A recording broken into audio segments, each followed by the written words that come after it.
Hey everybody, welcome to this edition of Take 5, and today I'm going to talk to you about the challenging interviewee. Now, if you've been listening to my recordings, you'll know that I did talk about, the really over-the-top interviewee, the one who is sort of loses it on you and you have to de-escalate. I'm not talking about that today. Today I'm talking about the person who just puts up the challenges, the obstacles, that doesn't really feel comfortable cooperating with you and participating in an interview. And I always tell the story about a time where I walked into a room. I was on time, but the person I was interviewing was there even sooner than me. And as I walked into the room, this person immediately said, "I have nothing to say to you. I don't even want to be here. I'm only here because I've been told to be here. I'm here under duress." I'm like, wow, that would, that's what I got hit with. Of course, that was in follow-up to me walking in the room and saying, "Good morning." So as you can imagine, I was a little taken aback. But, how do you respond to that? My first reaction could have been, well, I need you to cooperate, and this is very important, and you need to understand, your obligation to do this. But taking that approach really isn't going to help. And so instead, I said to the person, I said, well, let's talk about it. Can we talk about this? I'm just curious why you don't want to participate in this. And I'll respect your decision, but can you help me understand why? Now, I got really lucky because this individual immediately said, well, and blah, blah, blah, blah, blah. I don't think I said another word for 10 minutes as they basically proceeded to tell me everything that I really came there to know, and we're into it. And from there, I was able to sort of segue into the appropriate, interview. And, it wasn't very long, 30, 40 minutes later, I had what I needed. Like I said, I got kind of lucky on that one. But the right decision I made was not to challenge the person, right? If somebody says, I don't want to be here, I shouldn't be here, I'm here under duress, the best thing to do is to try to understand why they feel that way, and then work through things from there. Sometimes you'll get into the middle of an interview, the person's cooperating, but then you get to a point where they just aren't comfortable. Well, I'm not prepared to say that. Again, always good to ask the question why in a non-threatening way.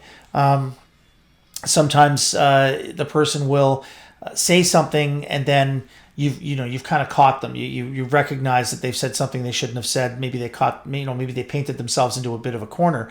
But rather than get aggressive, the idea is to sort of play this card of, well, I'm a little confused because I've talked to a lot of people for this investigation, and things aren't quite making sense to me. And so maybe you can help me with this, and then put it back to them. It's a very sort of subtle, almost passive way of suggesting to them that you don't agree, or you don't think they're telling the truth.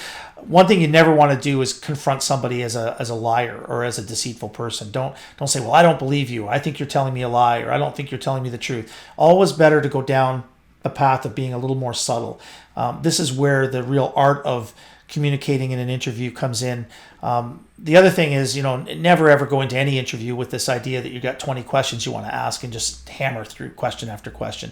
Let people tell their story, wherever possible. And of course, all of this, when you can, needs to be, prior to all of it, you need to build some rapport, right? Help that person understand why they're there. Building rapport isn't just about having small talk about the weather or a sports team or something like that. That can always be part of the process of building rapport, but in my opinion, the biggest part of building rapport is helping that person be oriented to the process, letting them know why they're there, why it's important that they're there, how the process will unfold, and giving them the opportunity to ask you questions. If you do these things at the outset of an interview, and in setting up the interview, maybe communicate to them that you will be giving them the opportunity to ask questions, it sets the stage right off the bat for a more congenial kind of conversation.